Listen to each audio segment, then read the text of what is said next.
Temos agora um convidado muito especial. Ele é o palestrante mais requisitado do Brasil atualmente. Historiador e professor da Unicamp. Participa em programas de rádio e televisão nas principais emissoras do país. Com vocês agora, professor Leandro Carnal.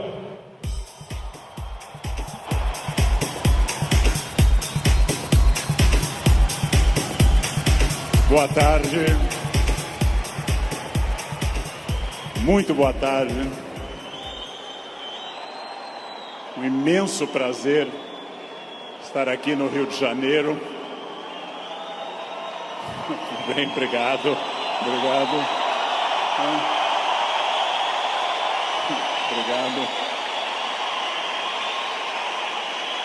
Muito obrigado. Ainda bem que eu não sou tímido. É um imenso prazer estar aqui no Rio de Janeiro, cidade que eu amo tanto. E é um imenso prazer falar sobre o tema que nós vamos falar agora. O tema que nós vamos falar agora, se eu for feliz, e vocês receptivos, como parece que são bastante, se eu for feliz e vocês receptivos, corre o risco, temos a chance de que seja um tema que transforme a vida de vocês. Por quê? Porque eu vou falar naturalmente de autores que eu estudo há 30 anos, eu vou falar das coisas que eu me dedico na universidade, eu vou falar de muitas coisas que vocês encontram nos livros. Mas, minhas senhoras, meus senhores, eu também vou falar das coisas que eu aprendi nesses 54 anos de vida, nesses 35 anos de magistério, e que eu tento transmitir através de livros, vídeos, programas e outras participações. Então, em primeiro lugar, vamos pensar numa pergunta que parece uma pergunta estranha, mas é de longe a pergunta mais importante. Por quê? Porque, obviamente, se num domingo à tarde eu tenho diante de mim esse imenso auditório, se num domingo à tarde eu tenho tanta gente que está aqui, é porque vocês estão dando uma resposta a essa pergunta. Vocês querem ser felizes. Vocês estão respondendo a uma questão importante sobre a realização da vida. Quanto mais consciente for essa resposta, quanto mais você tiver consciência do que você quer e do que você é, mais chance você vai conseguir de ser feliz. A pergunta que eu vou fazer, eu sei a resposta, porque eu estava ali atrás ouvindo essa maravilhosa rave aqui. A pergunta eu sei a resposta, porque nós estamos num clima de alegria, de entusiasmo. Entusiasmo é uma palavra linda, vem do grego cheio de Deus, entheos. Cheio de Deus, entusiasmo. Mas eu vou começar fazendo uma pergunta que eu sei a resposta. É típico de professor isso. Se eu pergunto aqui nesse ambiente entusiasmado, com 27 mil pessoas cheias de energia, se vocês são felizes, eu sei a resposta. Pergunta, nesse momento, quem nessa distinta plateia se considera uma pessoa feliz? Acaba de falir o laboratório do Prozac. Não haverá mais depressão no planeta Terra. Bem, é óbvio que a felicidade de vocês é notável. Se eu fosse cego e surdo, eu sentiria a vibração do auditório. Porém, agora começa a função chata do filósofo. Amanhã, quando vocês estiverem afônicos, semissurdos, amanhã, quando vier mais uma segunda-feira e mais uma, amanhã, quando vocês lerem os jornais, que são a coisa mais broxante que existe hoje no planeta, ler manchetes de jornais, amanhã vocês estarão talvez não tão entusiasmados quanto hoje. E daqui a 15 dias, talvez um pouco menos. Mas esse é um momento em que o entusiasmo é lógico. Então a minha pergunta é para médio e longo prazo, porque eu estou falando de um dos momentos mais difíceis da história do Brasil. Eu estou falando de um momento complicado. Ok. É para eu falar mais próximo do microfone. Eu já acho que eu estou berrando, mas... Num momento da história do Brasil onde existe uma dificuldade imensa. Eu não vou citar o nome dessas pessoas, porque dizem que o simples nome atrai energia negativa para o ambiente. Vamos chamá-los de Voldemort 1, Voldemort 2. Bem, muito difícil que eu consiga pensar, porque da mesma forma que nós temos um momento político difícil, nós temos um isolamento enorme neste país, e as pessoas quase todas estão fechadas sobre seus aparelhos, estão fechadas sobre aquilo que estão lendo e vendo, estão mais olhando suas telas do que outras pessoas. Há um individualismo enorme, crescente, há um individualismo que nos domina nesse momento, sem sombra de dúvida. E eu vou traduzir esse individualismo nessa piada. Um homem tenta advertir uma senhora que se encontra em rumo de colisão e grita o núcleo duro da mensagem, vaca, porque ele não tem tempo para elaborar uma frase, ele não tem tempo para dizer, cuidado, ó senhora, haverá um choque. Então ele grita apenas vaca, e ela que não olha para o rosto dele, e ela que não vê que o rosto dele é de preocupação e não de insulto, ela se vira e insinua que o casamento dele é uma sociedade aberta e não fechada. Bem,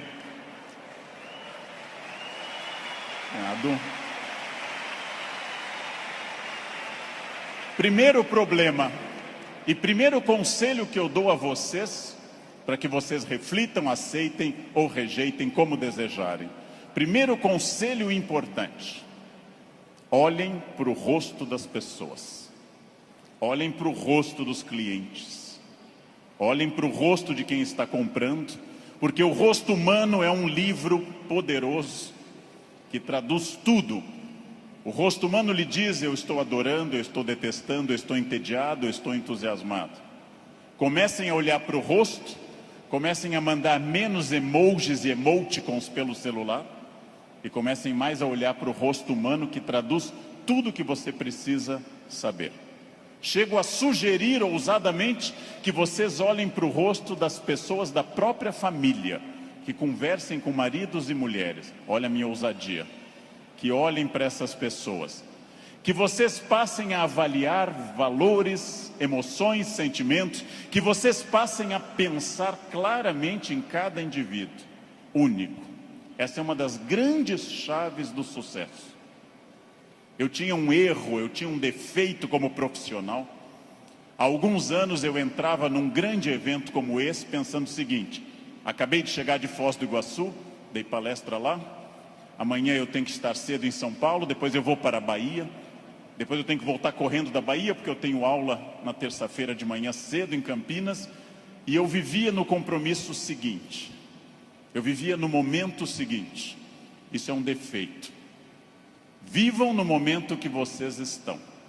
Ao entrarem para conversar com alguém, ao tentar uma venda, ao ler um livro, ao namorar, ao conversar com seu filho, ao fazer qualquer coisa importante na sua vida, entre inteiramente naquilo. Não fique pensando o que vem depois. Faça daquela experiência única e que a pessoa que está com você não entenda e não sinta, em hipótese alguma, que ela é um obstáculo ao seu horário, que ela é um obstáculo à sua realização. Entreguem-se a isso. Quais são os meus valores? De novo, parece uma pergunta estranha, mas é uma das perguntas mais importantes que nós temos. Qual é o seu valor? Qual é o seu valor principal? Qual o seu valor auxiliar? Que faz você se emocionar? O que move seu coração, o que impulsiona seu despertar? Quais as ideias que você tem mais fortes pela manhã? Em que você dorme pensando em quem? Estes são seus valores. Decidiu que seus valores são família, dinheiro, um equilíbrio entre os dois? Decidiu que seus valores são viagens, família, dinheiro, um equilíbrio entre os três? Perfeito. Definido o valor, procure este valor obsessivamente, sem cessar em nenhum momento. Há mais de 40 anos, quando eu estava estudando línguas inclusive, eu ouvi várias pessoas dizendo sempre que era muito esforço. Quando eu fiz a faculdade, evitei excesso de festas, evitei maconha, o que num curso de humanas na USP é um isolamento muito grande. Não pegava ninguém, evitei coisas, foquei no que eu queria. Eu estou aqui para estudar, eu estou aqui para estudar muito. Depois continuei estudando e fiz mestrado e doutorado, fui morar fora, aprendi línguas e sempre mirando no meu valor. Meu valor é ser um profissional de excelência, e não apenas excelência média, de grande excelência. Então, eu mirei desde o início, gente. Eu mirei na ideia que eu quero ser Alexandre o Grande, não Alexandre o Médio, nem o Pequeno. Não quero ser médio, não quero ser a pessoa legalzinha. Por incrível que pareça, e até vaidoso que possa parecer a vocês, mas isso foi um lema de vida. Desde muito cedo eu disse: eu quero ser, se não o melhor, um dos melhores professores do Brasil. Um valor alto, vaidoso. Só que eu aprendi que mirando alto, às vezes a gente consegue um pouco menos. Se você mirar baixo, você consegue ainda menos. Mire alto. Não tente ser o melhor vendedor do condomínio, é muito pouco. Não tente ser a melhor pessoa da rua, é muito pouco. Mirem alto. Mirem alto e busquem isso. Eu quero ser o melhor vendedor do Brasil. Simplesmente isso. Se alguém acha que não pode, ache os instrumentos para poder. E aí um outro conselho importante. Querem saber quando está dando certo? Querem saber quando o projeto de vida de vocês acertou no valor? São aqueles semi-amigos. Semi-amigo é o inimigo que lhe abraça. Chegam a você e lhe dizem: você tem sorte, né? Nossa, você tem muita sorte. Prestem atenção nessa frase que o tio Leandro vai dizer. Sorte é o nome que o vagabundo dá ao esforço que ele não faz. Então, sorte existe, sim. Eu não controlo tudo. Eu não sou Deus, eu não controlo tudo. Por vezes eu estou em Congonhas, o avião tenta aterrissar e arremete. É para testar a força do esfíncter de vocês. Eu não controlo tudo, mas aquilo que eu controlo, e é bastante, eu sou sócio majoritário da minha existência, e para isso eu preciso de equilíbrio. Equilíbrio é fácil perceber quando está faltando. Se vocês não trabalharem, perderão a família. Se vocês só trabalharem, perderão a família também. Equilíbrio é um diálogo constante. Estou cuidando do meu corpo é funcional, o corpo tem que ser funcional. Eu tenho que sair do sofá sem auxílio de muitas pessoas. Eu tenho que ser capaz de subir uma escada sem tenda de oxigênio. O corpo tem que ser funcional até a idade que ele é funcional. Ou seja, equilíbrio é aquilo que nós estamos em plena crise. Estamos em plena crise. Só que há pessoas neste ano de crise que perderam. Outras se mantiveram e outras prosperaram. Então não é a crise que faz diferença, é a sua reação diante dela. A crise veio para todos os 206 milhões de brasileiros. Há pessoas que afundaram, há pessoas que mantiveram o que tinham, e há pessoas que hoje estão melhores do que estavam há algum tempo. É claro que hoje, no momento da crise, eu vou dar uma pista histórica importante. O que é crise? É quando eu tenho muitas perspectivas diante de mim. Só que a crise é aquilo que separa o amador do profissional. Todo mundo sabe dirigir numa boa estrada em dia de sol. Pouquíssimas pessoas sabem dirigir numa estrada com chuva à noite esburacada. A crise separa quem é bom de quem é ruim, o amador do profissional, de quem veio o mundo a trabalho ou a passeio. Todo mundo sabe, em situação sem estresse, ser calmo. Poucas pessoas são calmas em situação de estresse.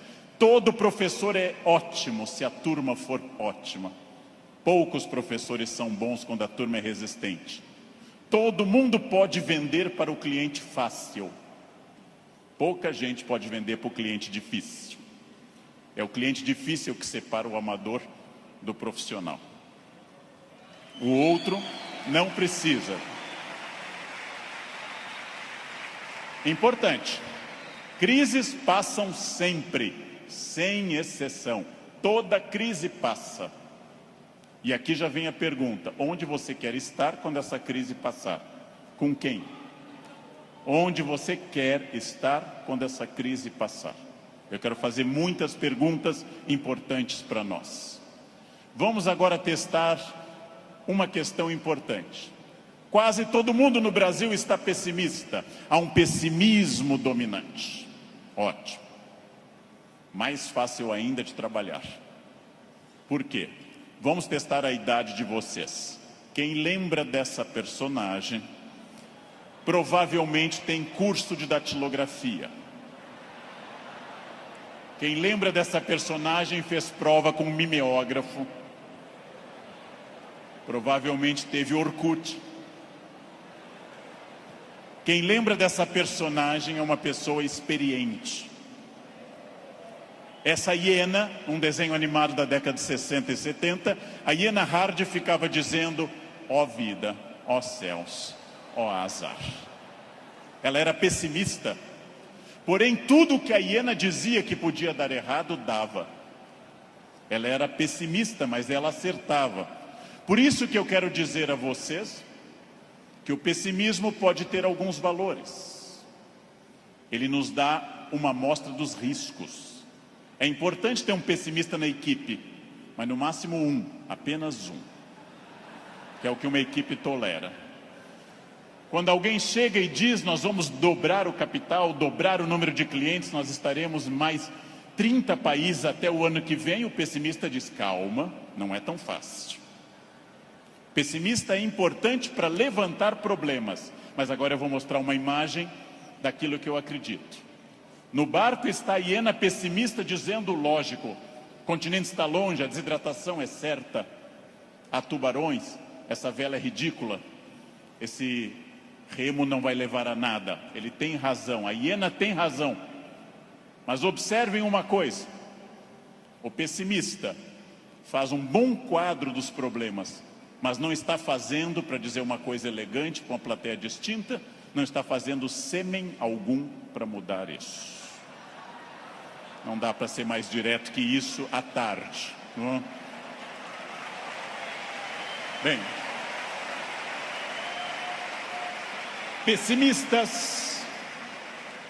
pessimistas são bons para levantar os riscos. Pessimistas são péssimos para resolver os problemas. Para eu resolver um problema, para eu resolver qualquer coisa, eu preciso de um otimismo obsessivo. Se eu não for otimista, gente, eu jamais teria casado. As estatísticas me contrariam. Casamento é submarino, pode flutuar, mas foi feito para afundar. Foi feito para afundar. Se eu não fosse tomado de um otimismo obsessivo e doentio, eu não teria filhos, porque é um investimento de retorno muito ruim.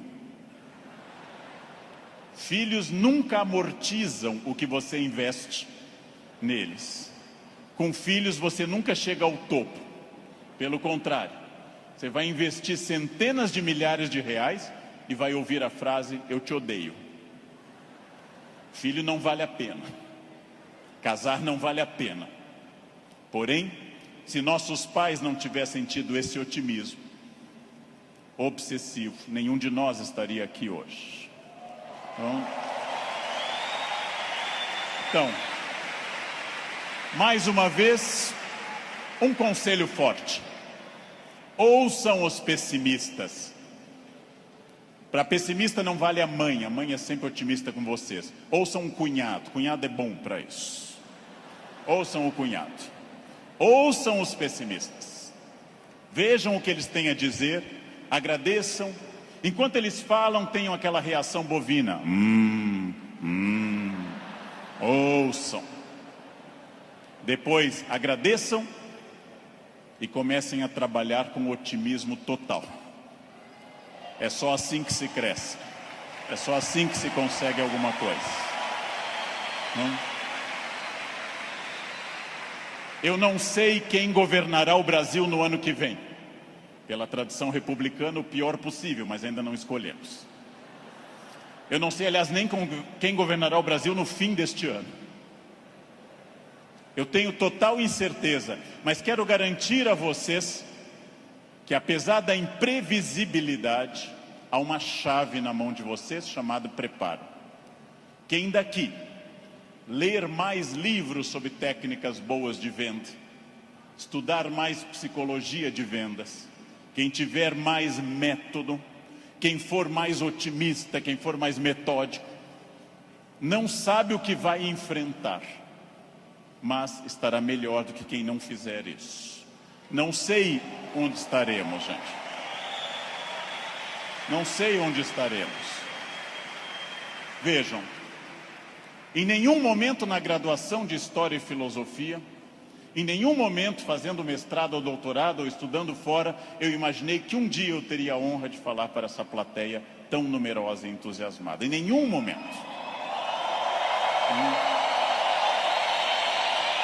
Jamais. E não obstante, ter estudado me trouxe até aqui. Ou seja, essa é a chave. Pergunta óbvia, onde você quer estar o ano que vem? Eu não sei o ano que vem, eu não sei 2018, eu não sei 2027, daqui a 10 anos. O futuro é sempre nebuloso. Gente que há 2, 3 ou 4 anos governava este país e tinha uma renda maior que todo esse auditório junto. Hoje está tendo uma hora de sol em Curitiba. O futuro é sempre oscilante. Porém, vamos transformar essas palavras. Substituamos passado por experiência, o que os trouxe até aqui. O presente, ação, esse encontro aqui na Barra. O futuro é estratégia, o que vai ser gestado nesse dia para o que vem pela frente. Se vocês pensarem em futuro como estratégia, entenderão que sim, o futuro é absolutamente imprevisível.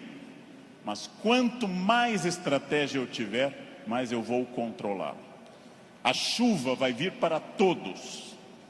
Quem souber nadar melhor vai sobreviver. Esse é um dado óbvio.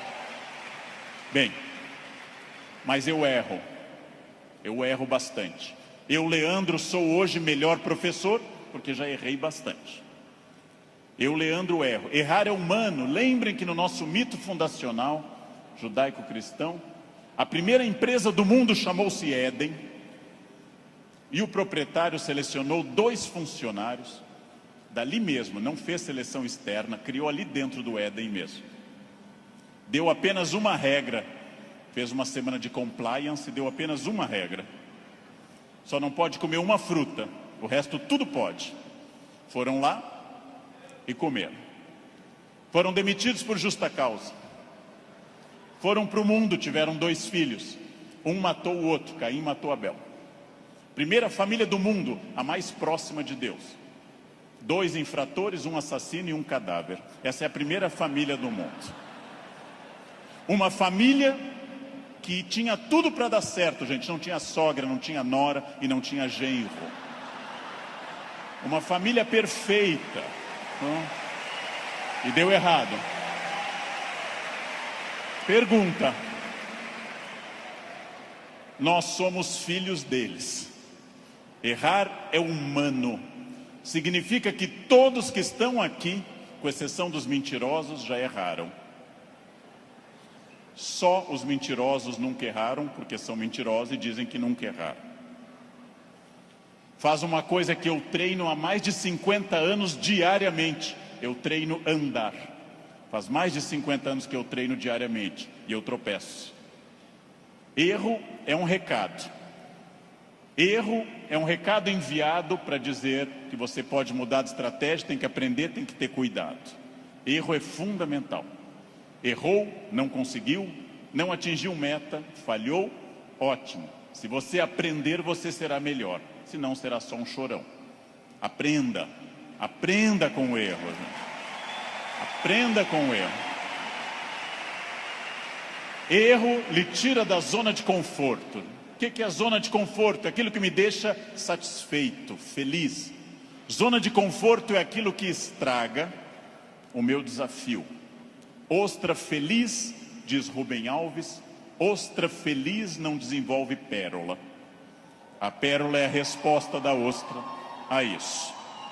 Por que a ostra faz uma pérola? Porque um grão de areia a incomoda e ela reveste com madrepérola. Sem isso a ostra não produziria pérola. Zona de conforto é aquilo que lhe deixa repetindo. Eu caso, e caso como todo mundo com entusiasmo, querendo cuidar muito, fazendo muito afago e afeto, e vou ficando mais confortável no casamento, passo a ficar mais tempo no sofá, passo a usar moletom, passo a beijar minha esposa na testa, sinal claro de declínio erótico.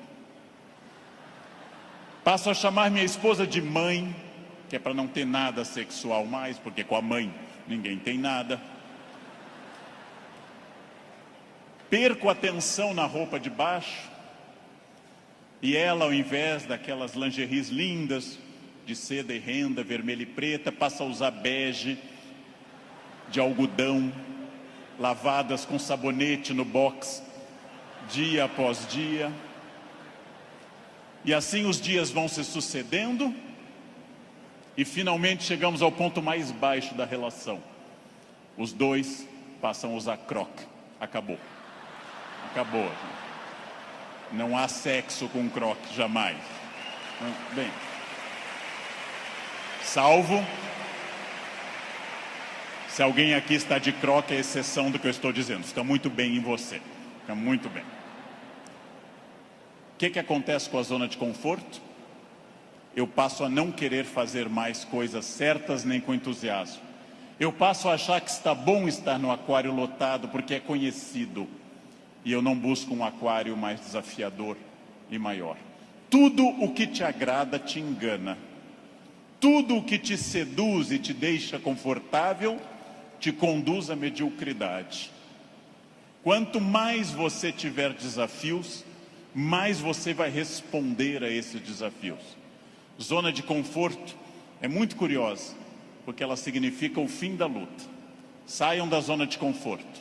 Pensem seriamente que tudo está em mudança, tudo está envelhecendo, tudo está passando, tudo aquilo que não está se expandindo está encolhendo.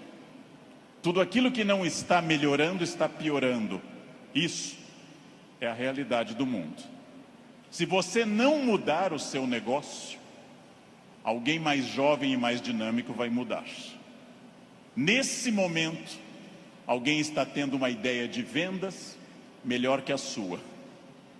Isto significa que quem se dedica a ser um profissional precisa permanentemente levar em conta essa frase: mudar é difícil, me ensinaram os norte-americanos. Mudar é difícil, não mudar é fatal. Mudar é difícil, não mudar é fatal. Isso é fundamental. Tem duas opções: enfrentar a mudança, enfrentar o desafio e pensar: esse ano eu consegui isso, que bom, e agora? Ah, mas eu já falo inglês. Ótimo.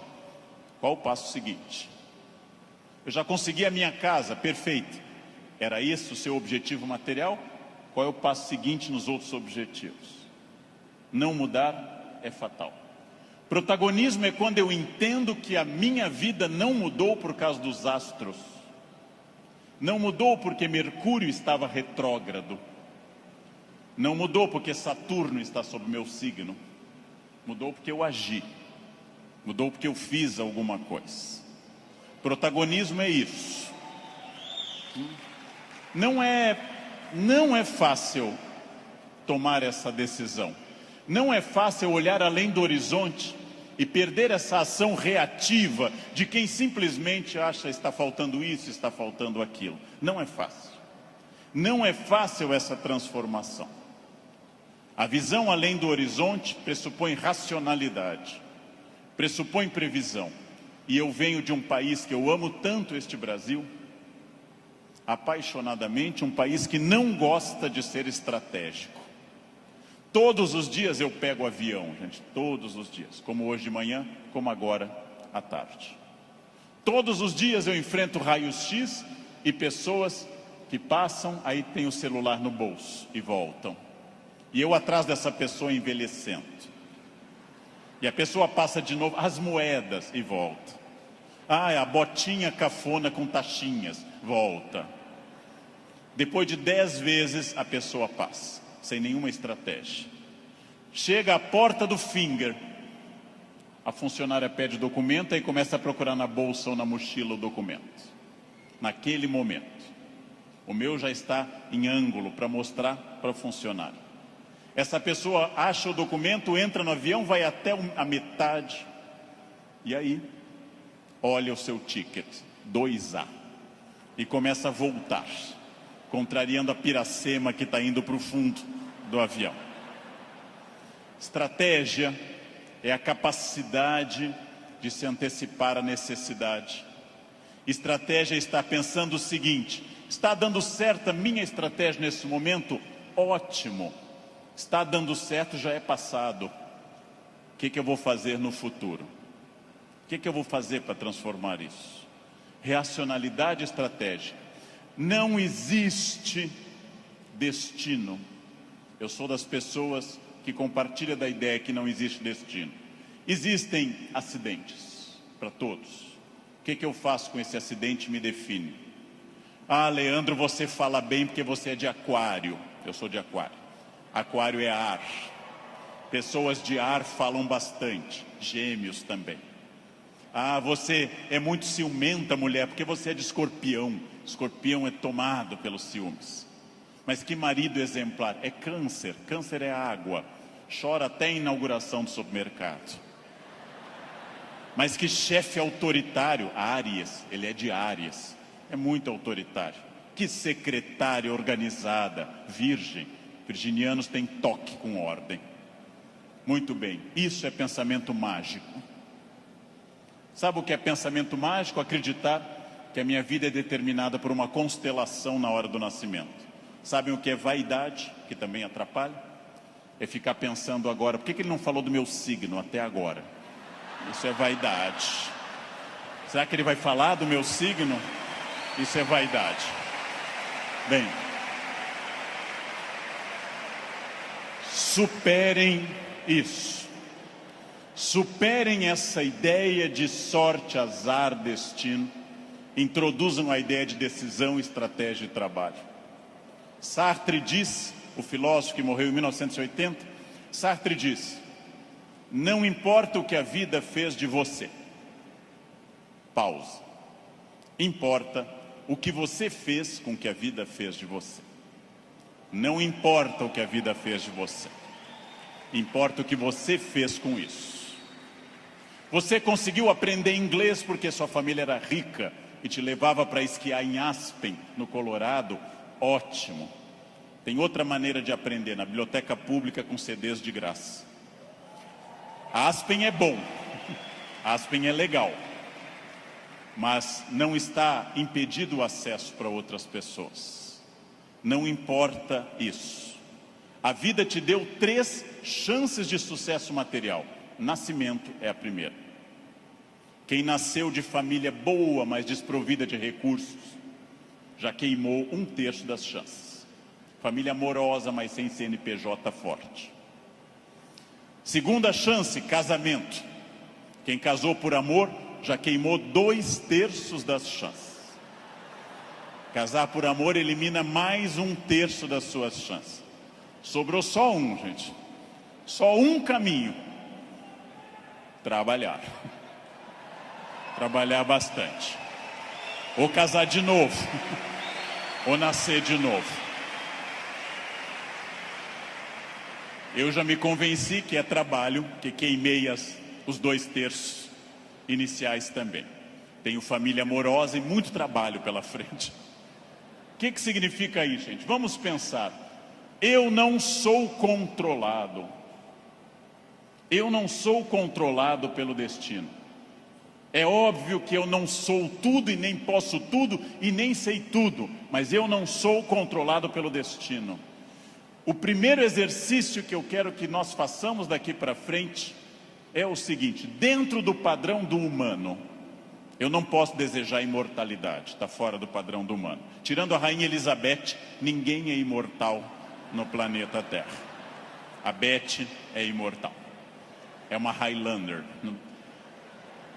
Eu não posso dizer, eu me cuido, você vai morrer igual. Vai ser um cadáver bem cuidado. Eu hidrato a pele, vai ser um cadáver hidratado, bonito. Eu malho todos os dias, um cadáver definido, bonito também. Muito bem. A não ser que vocês queiram evitar Alzheimer, aí o meu conselho é: comam bacon, pururuca, banha, isso evita Alzheimer. Vocês não chegarão à idade de desenvolver Alzheimer. Vão morrer antes. Não? Bem. Não controlo tudo. Não controlo tudo. Não sou dono do universo. Não posso impedir a morte, que virá. Mas entre o nascimento e a morte eu controlo muita coisa. Toda crença em destino, vocação, talento, é uma crença que tende a disfarçar o que de fato faz a diferença, e o que de fato faz a diferença é o esforço. Eu tenho uma sorte imensa quando as pessoas me dizem: Leandro, você tem sorte. Eu tenho uma sorte imensa, e essa sorte se repete diariamente, porque eu acordo às 4 da manhã. Essa é uma sorte diária. Basta eu começar a dormir o dia todo que a sorte se vai. Ninguém me controla, e eu acredito, como os filósofos gregos, que a vida pode ser mais racionalizada.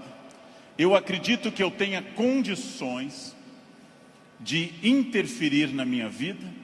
Eu acredito que quando eu faço a pergunta o que estamos fazendo de nós mesmos, eu posso dar uma resposta objetiva e prática. O que eu estou fazendo de mim? É um momento para pensar. O que eu estou fazendo de mim? Essa é a vida que eu estou querendo levar? Com as pessoas que eu quero? A vida é muito curta, gente, é muito rápida, é muito passageira. E ouçam alguém de mais de 50. Depois dos 40 parece ficar mais rápido ainda. Parece que passa numa velocidade incrível. A vida é muito curta para que se perca tempo numa existência medíocre, numa existência pequena, numa existência fraca. A vida é muito curta para que eu tenha uma família que eu não ame, para que eu tenha um emprego que eu não goste, para que eu tenha um trabalho que eu não me dedique. Ela é muito curta para eu ser medíocre. É muito pouco tempo para isso. Perguntem o que estamos fazendo de nós mesmos e sigam o conselho que Sócrates fundou a filosofia ocidental: conheçam-se, conhece a ti mesmo, conhecimento de si. Sigam esse conselho, sigam essa ideia de saber quem vocês são. Se eu me conhecer, ninguém me ofende. Se eu me conhecer, ninguém me ataca. Já disse isso várias vezes na internet.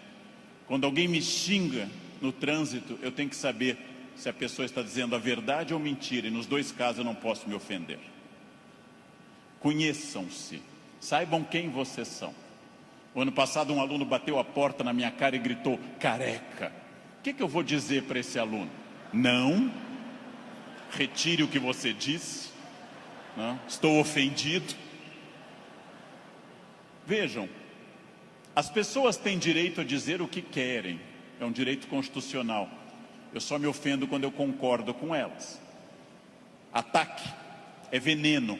Veneno só funciona se eu tomar. Ataque é veneno, eu preciso tomá-lo. Então, se eu não tomar, o veneno não funciona. Já ouvi no trânsito de São Paulo e gravei um programa sobre isso uma vez, um café filosófico. Alguém me gritou, insinuando que minha mãe exercia atividade erótica remunerada. Examino a biografia de minha mãe, hoje com 80 anos. Na juventude ela está sempre com o rosto fechado nas fotos, como era próprio daquela época, nunca sorrindo. Era obviamente uma mulher fiel, sempre triste, fechada, uma mulher de um homem só. Não ria, não tinha aquela pele brilhante da mulher que não é tão dedicada. No passado por virtude, no presente por falta de mercado, minha mãe não é uma prostituta. Então eu não me ofendo. Mas se ela fosse, e não é crime no Brasil ser, eu teria que dizer à pessoa, você conheceu mamãe? Você ia lá em casa? Não. Também não teria que me ofender. Segundo o xingamento mais comum e mais estranho, diz respeito à orientação sexual, que é mais estranho ainda, já que orientação sexual não é xingamento, mas é uma característica de cada pessoa. Alguém insinua que eu seja de uma orientação sexual específica. Eu observo e penso, tenho 54 anos, é uma idade boa para você já saber seus orifícios preferidos. É uma idade que, grosso modo, você já sabe mais ou menos o que você gosta. E não haveria problema nenhum em gostar de outra coisa. Então eu digo, você está enganado. Seguindo o velho conselho do Rio Grande do Sul, onde eu nasci, por onde sai o feijão, não entra a mandioca. Bem, mas e se fosse? E se fosse, sem problema algum, eu diria a essa pessoa também, você me conhece? Eu não lembro do seu rosto, mas eu olho sempre o travesseiro, quer dizer, eu não vejo, estou sempre na fronha, eu não lembro bem do seu rosto. Sem problema também. Quando alguém lhe xinga de velha, de feio, de babaca, de filho de alguma coisa, quando alguém lhe xinga até dizendo um time de futebol específico, que eu não vou repetir, resta você saber, a pessoa está certa ou errada. Se ela estiver certa, ela não está me ofendendo. Se ela estiver errada, está me ofendendo. A vida é muito curta para que eu perca tempo com babacas cheios de ódio. A vida é muito curta para isso. Né? É muito curta. Evitem esse problema. Quem se conhece não se olha como Superman, e na verdade é o pateta. Quem se conhece sabe dos seus limites e explora esses limites ao máximo. Quem se conhece sabe, talvez eu não tenha vindo ao mundo tão bonito, talvez eu não tenha vindo ao mundo tão alto, tão rico, tão hábil em línguas. Eu posso fazer muito com isso, muito. Posso esticar esses limites ao máximo. É fundamental conhecer-se. Sempre, sem exceção, sem nunca perder de vista que consciência é a chave da transformação. Consciência é a chave de todas as transformações. Respostas claras, objetivas para a pergunta que eu fiz no início. O que eu quero? Onde isso vai me levar? Quem sou eu? Isso me torna ou não feliz? Consciência. Controlar a vaidade. O principal elemento de descontrole de uma vida. Trabalhei para homens muito importantes nesse país, trabalhei com pessoas fundamentais deste país, e quase todos com o mesmo pecado, o pecado da vaidade, o pecado fundacional da humanidade, o de Lúcifer, o pecado de se achar mais do que é, e de achar que os outros concordam com isso. Mire em ser mais do que você é, mas saiba exatamente quem você é, para que o mundo não precise lembrá-lo disso com frequência. É melhor que qualquer pessoa, cobramos mais o corpo com roupas e alguém diga, nossa, você está muito bem, poderia deixar mais alguma coisa à mostra, do que alguém que diga, vai colocar uma burca, meu filho, tá demais. Quer dizer, esperem, saibam quem vocês são, saibam quais as lutas que valem a pena. Por quê? Porque a vida oferece algumas lutas muito boas. Família é uma delas. Luta contra o racismo é uma luta muito boa. dedico parte da minha vida a isso. Luta contra a violência sobre as crianças, luta contra a pedofilia, é muito boa. Essas lutas são boas, merecem toda a nossa energia, merecem todo o nosso empenho, talvez até a vida. As outras, não. Não. Escolham a luta, né? Escolham as lutas. Não é boa luta o trânsito. Não é boa luta. É ridículo brigar no trânsito. A pessoa pode estar simplesmente louca, drogada ou armada. Não lutem no trânsito. Não percam um projeto de vida por causa de um louco. Não lutem em família, dentro da família. Família é como herpes, volta sempre. Volta sempre, gente. Você brigou agora, no próximo Natal tem de novo. Não adianta brigar. Escolham as lutas. E quando alguém lhe ofender na sua rede social, bloqueie, apague ou ignore. Rede social não é um bom espaço de luta, é perda de tempo ficar brigando em rede social. Escolham as lutas, gente. E aqui um detalhe, uma campanha. Falando no Brasil inteiro, eu estou lançando uma campanha, gente. Pelo amor de Deus, parem de dar bom dia em grupo de WhatsApp. É a minha campanha. É minha campanha. Se alguém der bom dia, apaguem simplesmente e pronto. Pronto, falei. Escolham as lutas.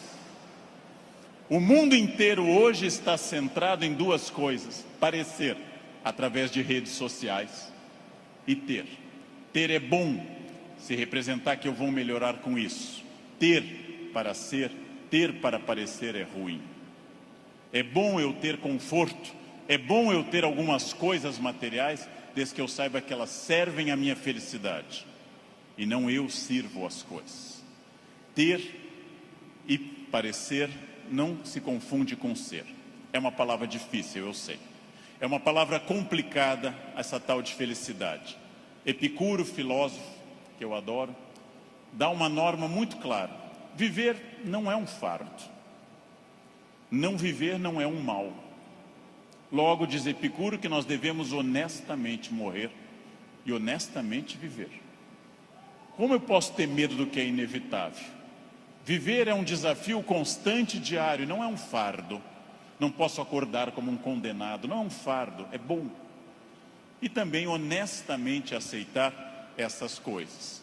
Muito importante, contido nessa imagem de uma escultora norte-americana, Bobby Carlyle, que eu adoro.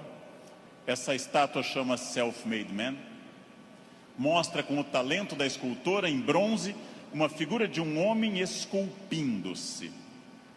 É uma metáfora excelente para todos nós. Eu estou parcialmente pronto, mas eu não sou perfeito. Perfeito quer dizer em latim, feito até o fim. Perfectum, feito até o fim. Eu não sou perfeito. Eu sou perfectível, eu estou em processo de transformação, eu sou uma pessoa crescendo a cada instante. Eu tenho partes completamente prontas, outras que precisam de melhoras e outras que precisam ser criadas. Eu não estarei pronto até o fim. O jogo termina apenas no fim, construir-se. Qual é a parte que me falta?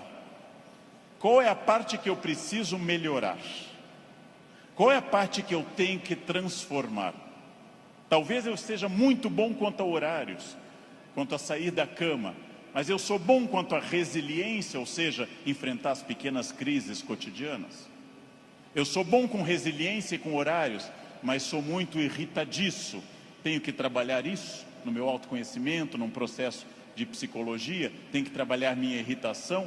Eu tenho partes a serem melhoradas. Meu português não é bom? Leia, aprende, estude.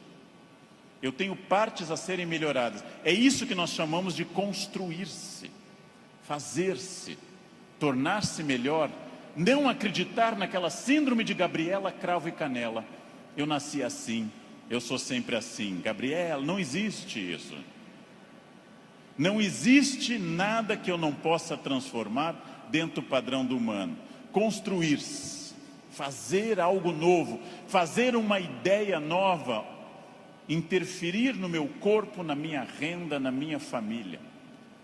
Freud morreu em Londres fazendo essa pergunta nos seus 2 últimos anos de vida, 1938 e 39.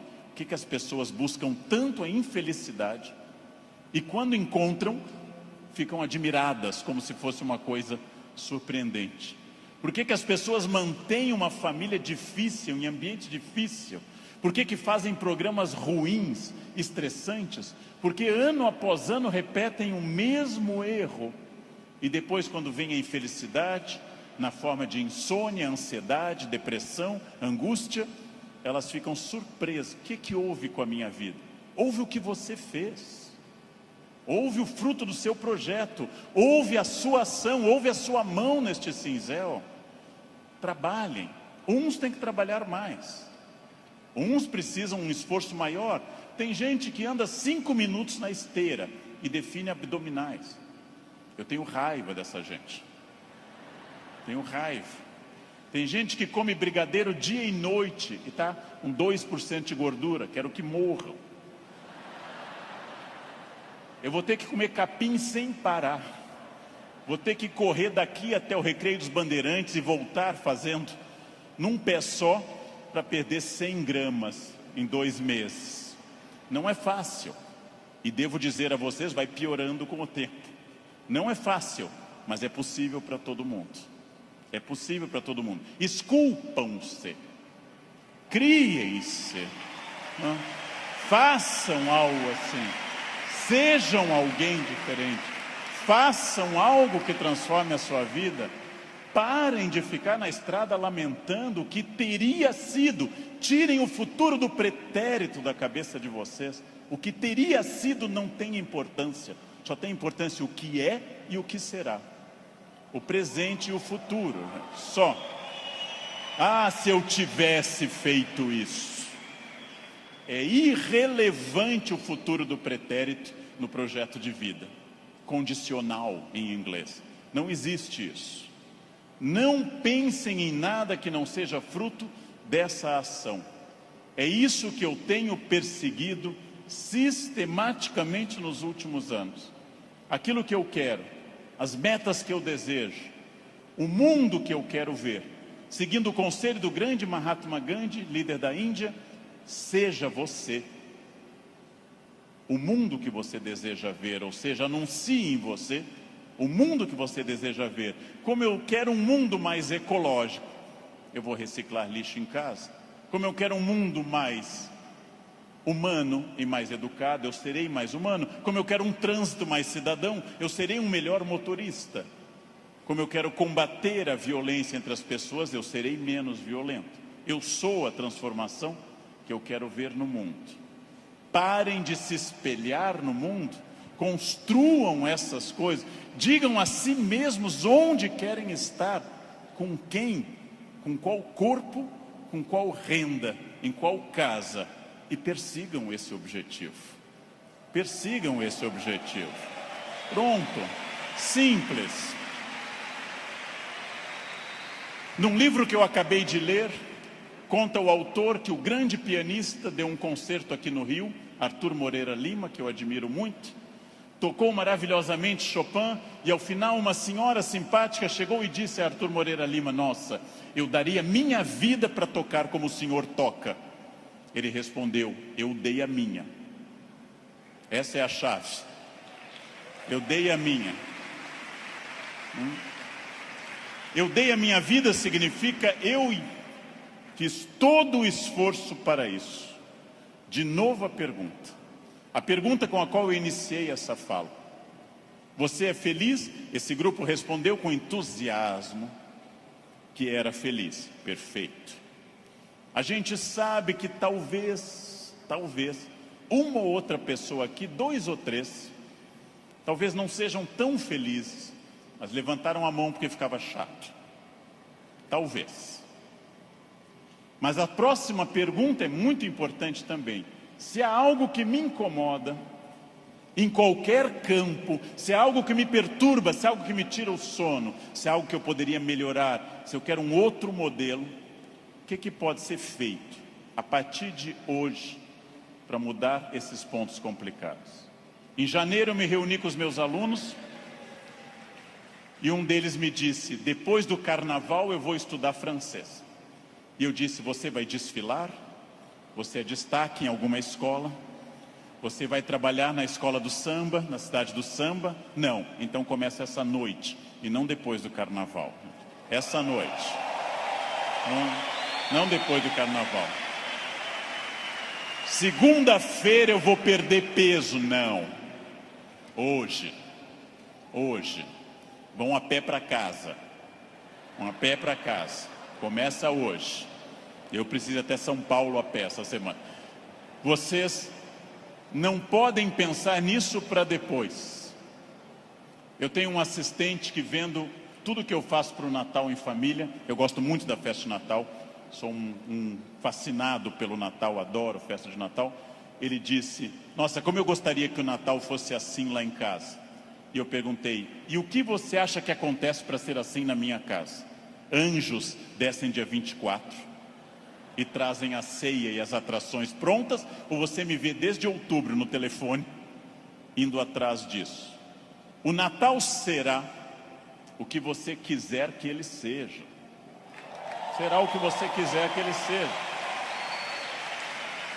Se o seu Natal é depressivo, se o seu Natal é aquele que toca Jingle Bells e você chora, se o seu Natal é depressivo, é uma escolha sua, respeitável. Você gosta de Natal assim. Se o seu Natal é alegre, é uma escolha sua. Isto vale para tudo que vocês decidirem. O que pode ser feito para mudar os pontos complicados? Onde eu posso transformar quem eu quero ser daqui para frente? Eu digo isso sabendo que é fácil dizer e é complicado fazer. E o que eu ganho se eu for estratégico, consciente? O que eu ganho se eu tiver autoconhecimento? Estou recapitulando o que eu falei.